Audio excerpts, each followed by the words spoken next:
नमस्कार दोस्तों, आज की जो क्राइम कहानी मैं आपको सुना रहा हूँ वाकई में हैरान करने वाली कहानी है, परेशान करने वाली कहानी है। एक महिला 2023 13 अप्रैल को पुलिस थाने जाती है और वहां रिपोर्ट लिखाती है जो उसका 15 साल का बेटा है वो मिसिंग है, यानी 13 अप्रैल से उसका बच्चा घर पर नहीं है। जब पुलिस उसका कंप्लेंट लिखती है और जब पूरा पुलिस छानबीन करती है और जब पुलिस को पता चलता है, ये कहानी वाकई में हैरान करने वाली है। और जब पुलिस को ये कहानी पूरा पता चलता है, उनके नीचे से जमीन खिसक जाती है, परेशान हो जाते हैं, हैरान हो जाते हैं कि कैसे एक माँ अपने 15 साल के नाबालिग बेटे के साथ इस तरह कर सकती है। वाकई में ये हैरान करने वाली कहानी है। आइए जानते हैं पूरी कहानी क्या है। नमस्कार, आदाब, सत श्री अकाल। आज की जो मैं सच्ची घटना आपको सुना रहा हूँ दोस्तों, छत्तीसगढ़ का एक जगह पड़ता है जांजगीर चांपा। वहां एक महिला अपने 15 साल के बेटे के साथ और साथ ही उसका एक देवर भी रहा करता था, और जो पति था वो 2008 में जेल में था क्योंकि उसने किसी व्यक्ति को मौत के घाट उतारा, इसीलिए वो 2008 से जेल में बंद था। जब पति जेल में बंद था तो जो पत्नी थी वो अकेलापन महसूस करती, और इसी महसूस के चक्कर में एक दिन जो महिला थी द्वासा बाई, उसका अपने देवर से यहाँ पर नजदीकियां बढ़ती है। और जब नजदीकियां बढ़ती है, दोनों के बीच अवैध संबंध हो जाते हैं। और जब अवैध संबंध हो जाते हैं, ये दोनों अक्सर इसी तरह का रासलीला घर पर करते। जब बेटा घर पर नहीं होता तब ये हमेशा रासलीला करते, अपनी प्यास अपनी भूख मिटाते। जब इसका बेटा बाहर खेलने जाता तब ये अक्सर इसी प्रकार के ये सेक्स और यहाँ पर अवैध संबंध बनाते। ये अक्सर इनका बहुत सालों से चला। 2008 से जब उसका पति जेल में था तब से इनके बीच अवैध संबंध शुरू हुए। अक्सर ऐसा ही चलता रहा और ये अक्सर बाहर भी जाया करते थे, क्योंकि जब घर पर बेटा होता तो ये दोनों नहीं मिल पाते थे। इसीलिए जो बेटा था इन्हें रोकता टोकता, और बेटे के चलते ये घर पर नहीं मिल सकते थे, इसलिए अक्सर बाहर जाते थे। और जब बेटे घर पर नहीं होता था या फिर रात को जब बच्चा सोता था, ये दोनों अक्सर शारीरिक संबंध बनाते, अपना प्यास बुझाते। और इसी तरह जो इसकी माँ थी अपने देवर से प्यास बुझवाती थी।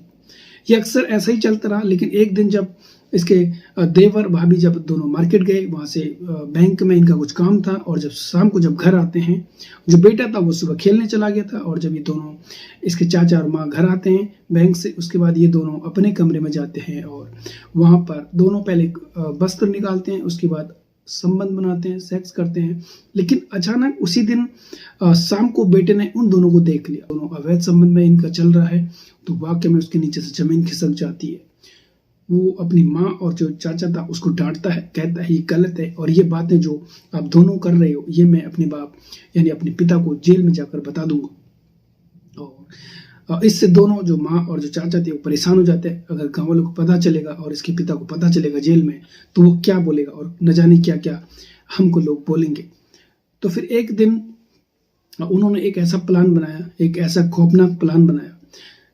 2023 13 अप्रैल की शाम रात को जब बेटा घर पर आया, जब से पहले तो खाना खिलाते हैं, उसके बाद उसका हाथ पकड़ते हैं, उसका पैर पकड़ते हैं, दोनों हाथ पैर बांधते हैं और उसका गला घोटकर उसे मौत के घाट उतार देते हैं। जब उन्हें लगता है कि जो बेटा है वो मर चुका है, फिर वो कंफर्म करने के लिए उसके सर पर ईंट मारते हैं और उसे अब वो सोचते हैं कि जो लाश है उसे ठिकाने कैसे लगाए। फिर उन्हें एक पास में जब सामने ही एक कुआं होता है, और उसी कुएं में वो उसे उसके शरीर पर पत्थर बांधकर और उसे उस कुएं में धकेल कर घर आ जाते हैं। 13 अप्रैल को जब उन्होंने उसको मौत के घाट उतारा, फिर 2023 14 अप्रैल को वो पुलिस थाने जाते हैं और वहाँ रिपोर्ट लिखाती है, कहती मेरा बेटा जो 15 साल का है वो गायब है और मुझे आशंका है कि उसका किसी ने अपहरण किया है। जब पुलिस पूरा छानबीन करती है, और ऐसे ही 14 अप्रैल से जब मई आ जाता है, और मई के आने के बाद जब पुलिस को एक लाश मिलती है कुएं में, जब पुलिस को कुएं में एक लाश मिलती है और जब लाश बाहर निकाला जाता है, तब पुलिस को एक याद आता है। पुलिस को जब पता चला कि जो एक महिला थी अपने बेटे का गुमशुदगी का रिपोर्ट 1 महीने पहले आई थी, तो तब पुलिस द्वासाबाई को कॉल करते हैं, वहां बुलाते हैं। और जब पुलिस द्वासाबाई को बॉडी दिखाते हैं जो कुएं से निकाला था, जब वो बॉडी वो देखती है, वाकई में वो रोने लगती है, परेशान हो जाती है और चिल्लाने लगती है, ये मेरा ही बेटा है जो 15 साल का 1 महीने पहले गायब हो गया था। पुलिस जब पूरा छानबीन करती है और जब पुलिस समझ में नहीं आता, और जब पुलिस को लगा और जो पोस्टमार्टम रिपोर्ट था उससे ये पता चल रहा था कि जो बेटा था उसकी मौत गला दबाने से हुई है, और उसके बाद उसे कुएं में डाल दिया गया जिससे उसकी मौत हो गई। अब पुलिस के लिए ये चुनौती था कि आखिर ऐसा इसके साथ कौन कर सकता है। जब पुलिस को समझ नहीं आया तो उसने सबसे पहले जो उसकी माँ और उसके चाचा थे उन दोनों को पुलिस हिरासत में लिया और उनसे जब कड़ी पूछताछ करी तो वाकई में पहले तो उन्होंने आनाकानी करी और टालते रहे बातें, लेकिन जब पुलिस ने कड़ी पूछताछ करी तो वो दोनों टूट जाते हैं। उसके बाद वो तोते की तरह यहाँ पर कहानी शुरू कर देते हैं।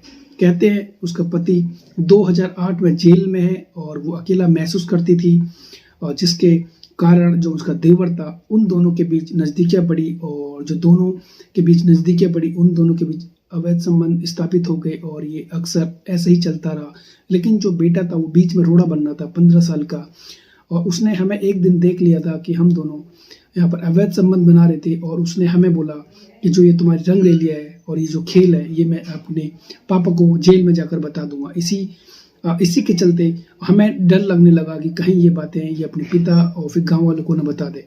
इसी के चलते मैंने और मेरे देवर ने, जो मेरा आशिक है, हम दोनों ने प्लान बनाया। 13 अप्रैल 2023 की रात को हमने उसको पकड़ा, फिर उसको हाथ पैर बांधे और उसका गला घोंट कर उसे पास में ही कुएं में फेंक दिया।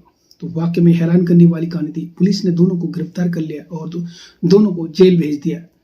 दोस्तों वाकई में पुलिस हैरान थी, परेशान थी, कैसे एक माँ अपने लाडले को मौत के घाट उतार सकता है।